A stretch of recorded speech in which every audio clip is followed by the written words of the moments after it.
Assalamualaikum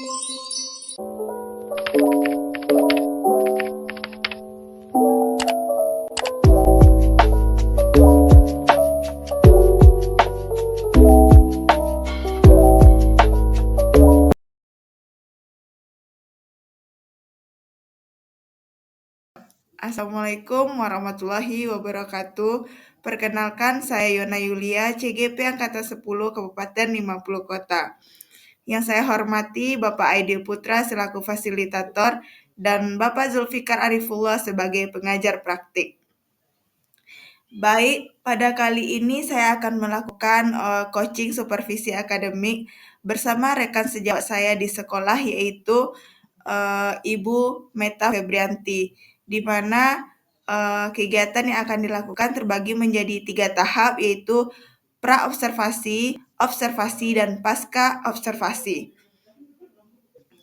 Nah, pada kesempatan kali ini kami akan melakukan pra-observasi, yang mana Ibu Meta telah hadir dalam ruang virtual ini. Oke, mari kita lakukan. Selamat pagi Ibu Yona, apa kabar? Alhamdulillah baik Bu. Ibu apa kabar? Alhamdulillah baik.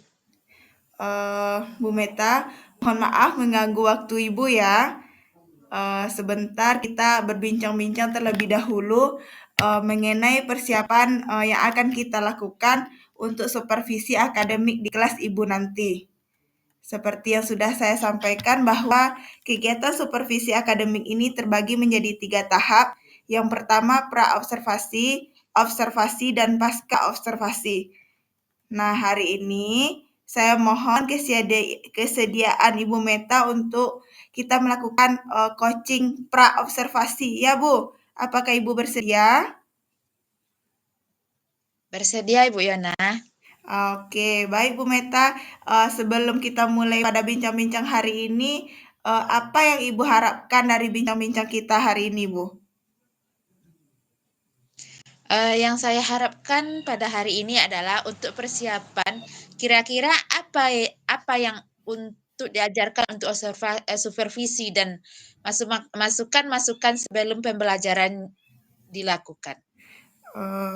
Oke, Bu Meta, berarti untuk persiapan kita untuk supervisi akademik itu, materi apa yang akan Ibu sampaikan di kelas, Bu? Untuk saat ini materi yang disampaikan di kelas tentang sifat-sifat cahaya. Oh, sifat-sifat cahaya. Apa tujuan pembelajarannya, Bu? Tujuan pembelajarannya, peserta didik bisa mendesain percobaan sederhana untuk membuktikan sifat cahaya tersebut. Peserta didik bisa menjelaskan sifat-sifat cahaya berdasarkan hasil pengamatan atau percobaannya. Oh, jadi melalui diskusi nanti observasi langsung ya, Bu ya. Anak-anak peserta didik bisa memahami sifat-sifat cahaya. Oke, Bu Meta, bagus sekali. Selama ini Ibu mengajar di IPAS ya, Bu, di kelas Ibu. Apa saja hambatan-hambatan atau kesulitan yang Ibu temui selama proses pembelajaran, Bu? Biasanya kalau kesulitan yang dihadapi adalah yang pertama, peserta didik kurang termotivasi, Bu, karena menganggap pelajaran IPAS itu sulit untuk dipahami, sekaligus sesuatu yang kurang bisa dicari informasi, mana yang penting, mana yang tidak. Mereka lebih banyak membaca buku saja tanpa merangkum dari kejadian-kejadian yang ada pada sehari-hari gitu, Bu. Oke, berarti yang saya garis bawahi bahwa kesulitan yang Ibu alami yang pertama itu kurangnya motivasi dari siswa tersebut, ya Bu ya. Kemudian siswa tersebut malas mencari informasi lanjut. Kemudian kebiasaan mereka yang melihat apa yang ada di buku saja. 3 itu yang saya tangkap ya Bu. Berarti strategi apa yang akan Ibu lakukan untuk mengatasi kesulitan-kesulitan itu, Bu? Strategi yang saya lakukan di sini, di mana saya mencari masalah-masalah yang berkaitan langsung dengan siswa tentang sifat-sifat saya tersebut, Bu. Sehingga dengan permasalahan tersebut, kita bisa melihat ini loh sifat-sifat cahaya sehingga dia bisa menggunakan sendiri ilmunya. Itu bukan hanya sebatas di kelas saja, bisa digunakan dalam kehidupan sehari-hari, begitu, Bu. Oke, bagus sekali, Bu. Berarti, sudah kepada aksi, tanya langsung ya, Bu, aksi nyatanya langsung gitu.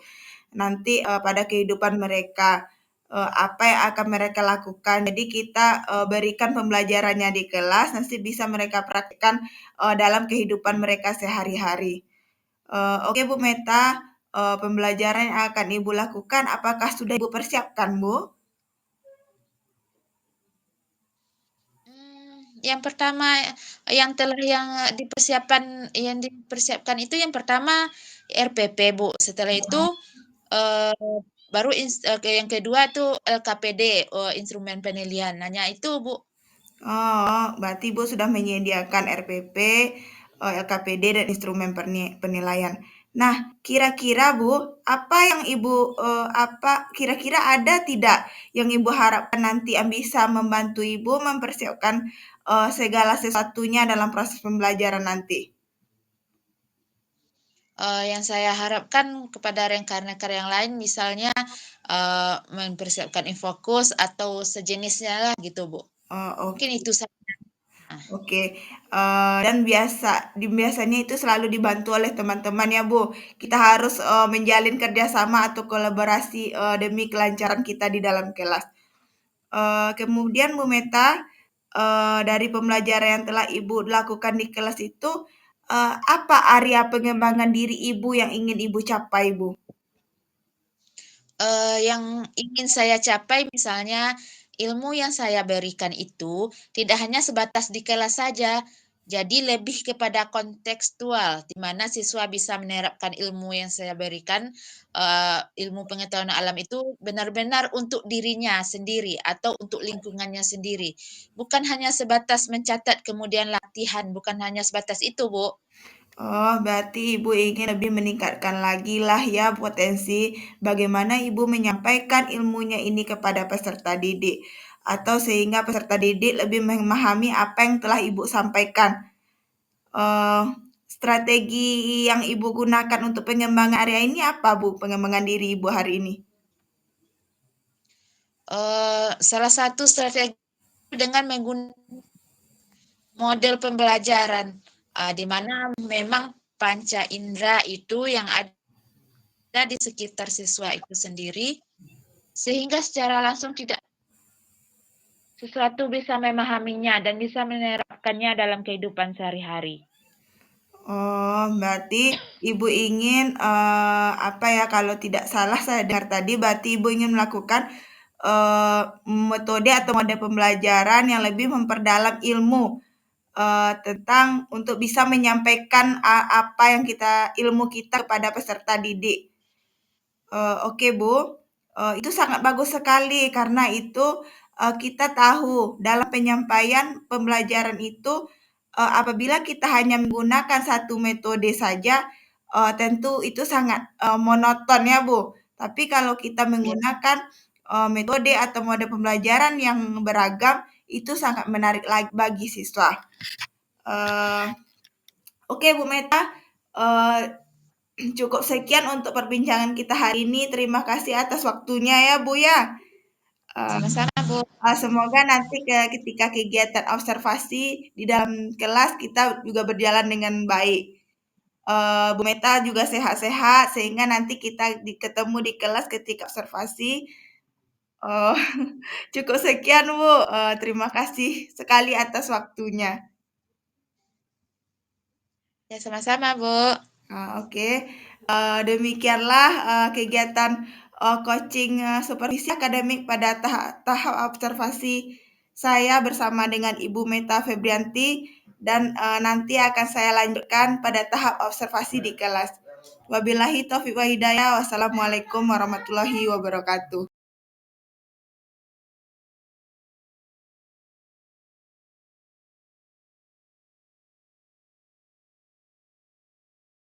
Assalamualaikum warahmatullahi wabarakatuh.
semua, kemarin kita telah mempelajari tentang apa itu cahaya. Nah, masih ingat apa itu cahaya? Masih. Nah, selanjutnya kita akan mempelajari tentang sifat-sifat cahaya, yang mana tujuan pembelajaran kita hari ini adalah siswa ibu mampu memahami apa itu sifat-sifat cahaya, contoh-contohnya, dan mempraktekkannya nanti di dalam kelompok.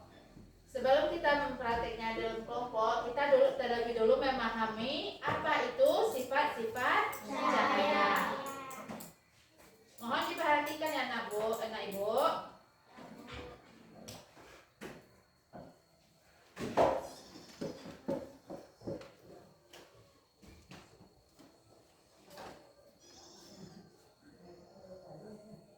Hai teman-teman, pernahkah kalian bertanya-tanya bagaimana kita bisa melihat dunia di sekitar kita?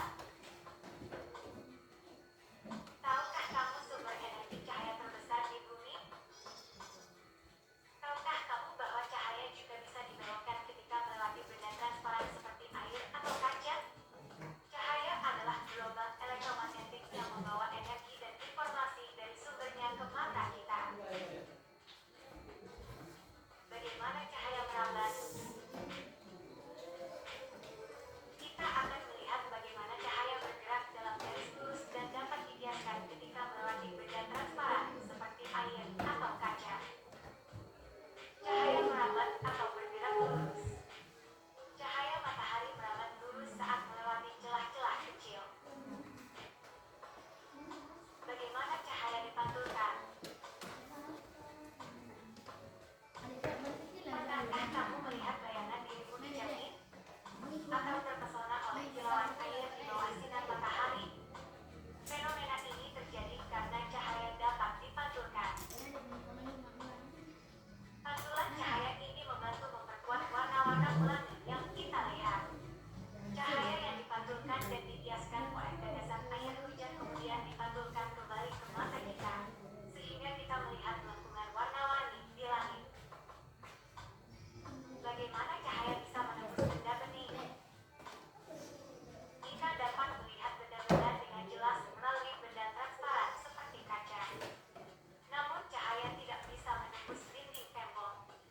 Benda yang sedikit ditembus cahaya atau buram akan terlihat samar. Bagaimana cahaya dapat dibiaskan? Sedotan yang terlihat patah ketika dimasukkan ke dalam gelas berisi air adalah karena fenomena pembiasan cahaya. Cahaya bergerak dalam garis lurus di udara, tetapi ketika melewati air, kecepatannya melambat. Ketika melihat ikan dalam kolam, posisi ikan yang terlihat oleh mata bukanlah posisi yang aslinya. Hal ini terjadi karena cahaya dibiaskan ketika menembus air. Bagaimana cahaya dapat diuraikan? Bayangkan kamu sedang memancarkan sinar laser putih dari senter. Ketika sinar laser tersebut melewati prisma, cahaya putih tersebut akan diuraikan menjadi spektrum warna, yaitu merah, jingga, kuning, hijau, biru, nila, dan ungu.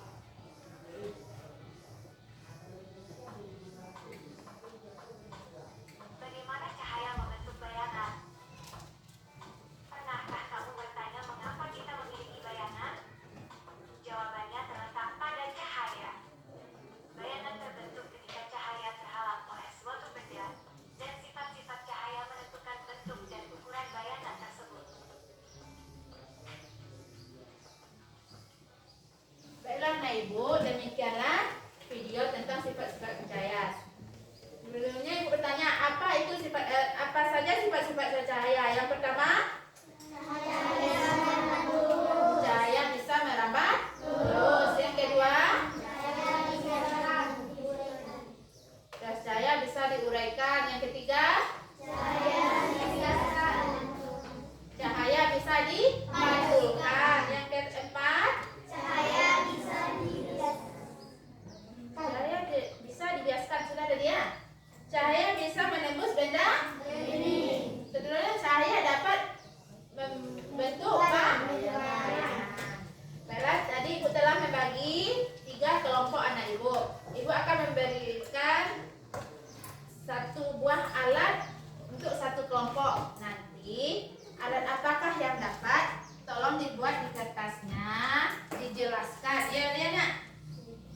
kelompok 1, kelompok 2, dan kelompok 3. Jadi sifat cahaya apakah yang dapat dihasilkan? Silakan dibuat.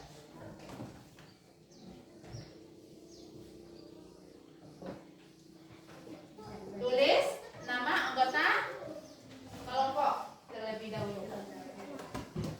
Lakukan praktek dan jelaskan.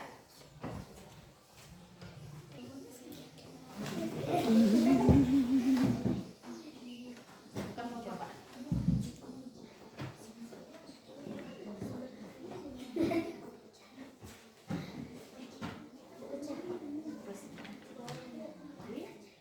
Apa sifat cahayanya? Bagaimana cara kerjanya? Tolong ditulis di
Nah, ini kan gelas berisi air. Ini pensil. Kalau dimasuki dalam gelas, seperti apakah bentuk pensil? Kotak. Tidak sesuai dengan bentuk asli. Berarti cahaya dapat dihiaskan. Selanjutnya kelompok 2. Ayo.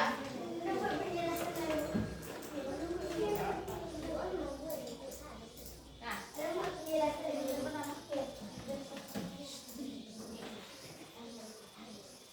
Assalamualaikum warahmatullahi wabarakatuh.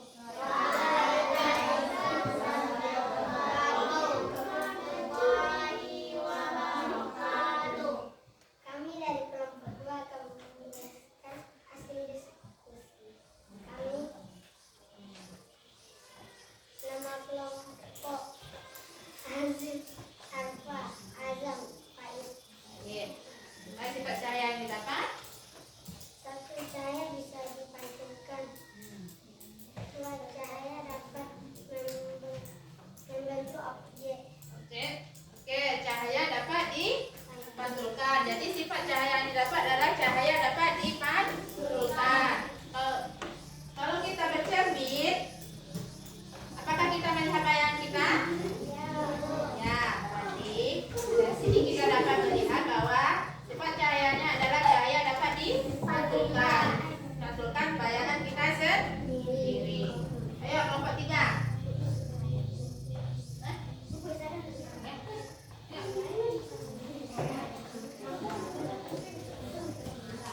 Assalamualaikum warahmatullahi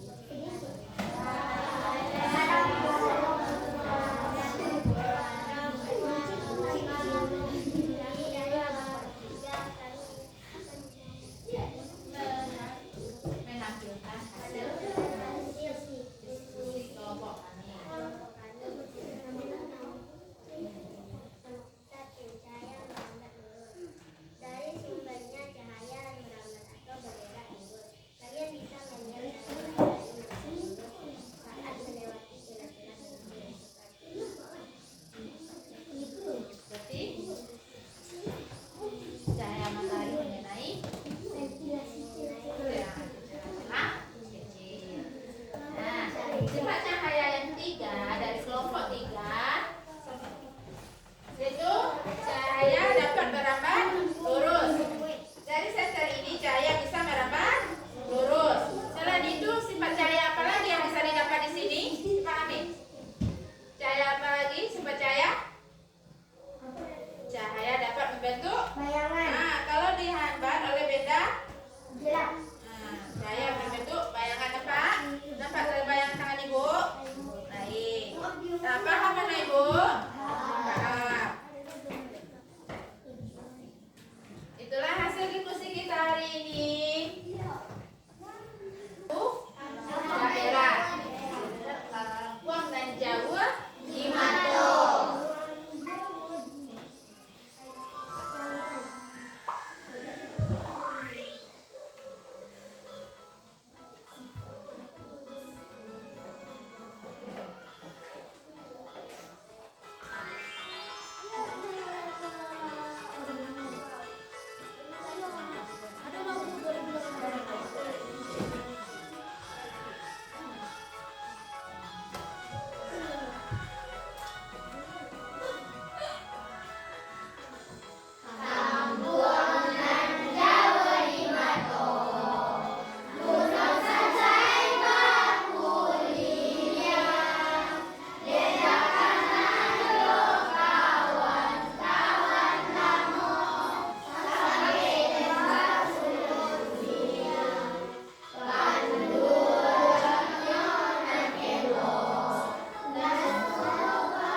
untuk hari ini sebelum kita mengakhiri pelajaran terlebih dahulu kita berdoa. Dipimpin kembali oleh ketua. Ayo.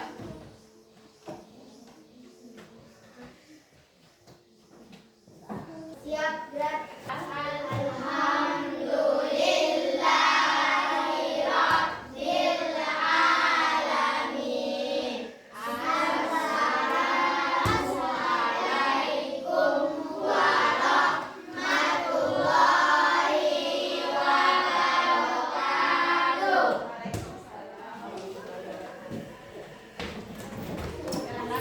Assalamualaikum Bu Meta. Waalaikumsalam Ibu Yona. Bagaimana kabar Ibu hari ini?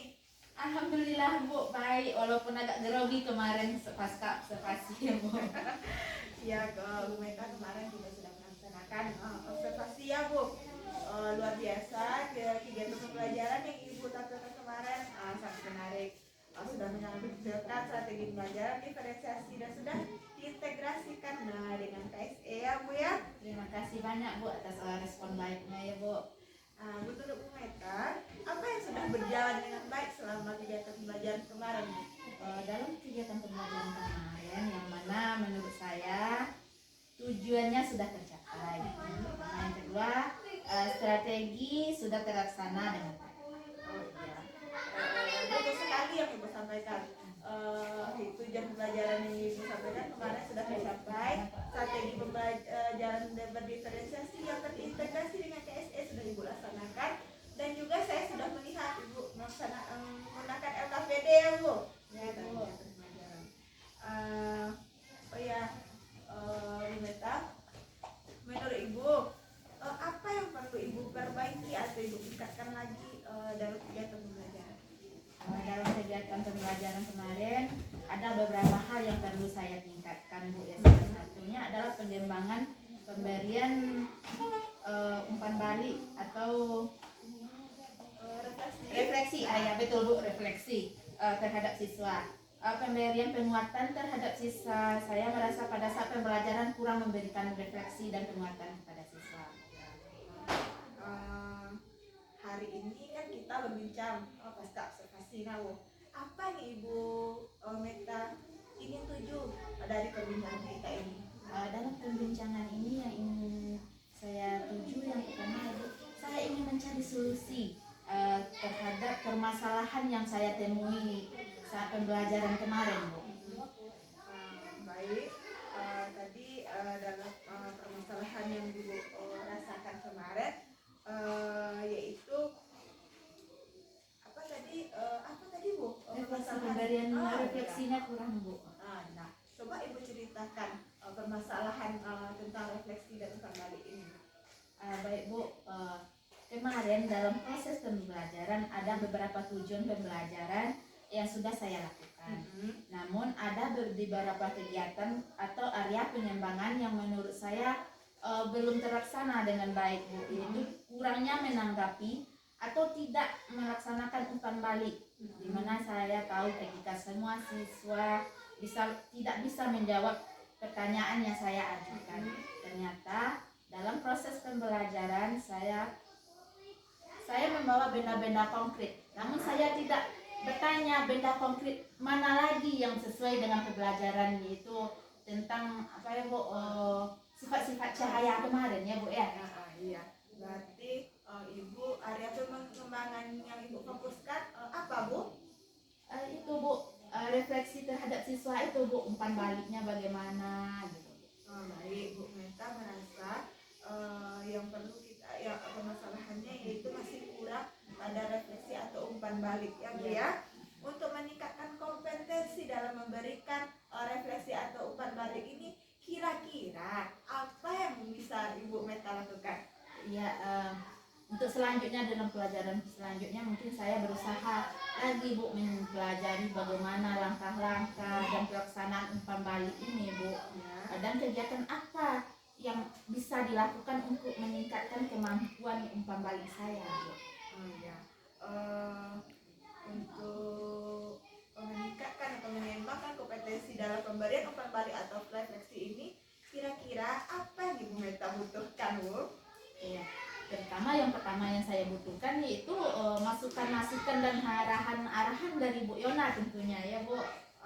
Ibu meminta saya untuk bantu Ibu memberikan masukan atau arahan dalam bagaimana ya Bu dalam pemberian refleksi atau berbalik kepada siswa.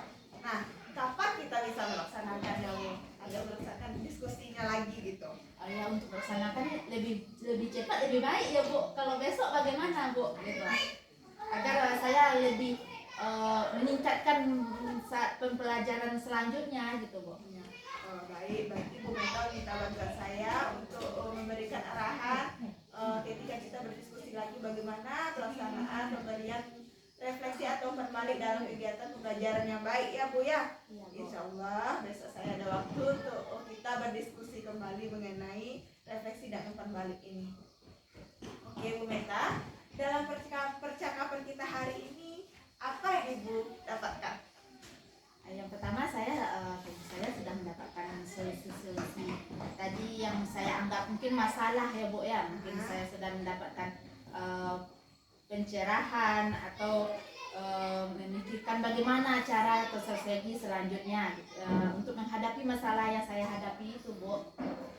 Oke, berarti setelah percakapan kita ini Ibu sudah memikirkan solusi atas masalah Ibu yang hadapi, masalah yang sudah Ibu hadapi ya Bu ya.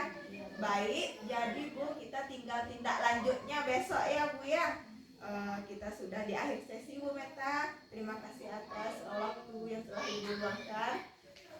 Ya terima kasih juga Bu atas solusi-solusi yang telah diberikan. Saya tidak memberikan solusi, Iya. membantu Ibu dalam menemukan Iya. solusinya ya Bu ya.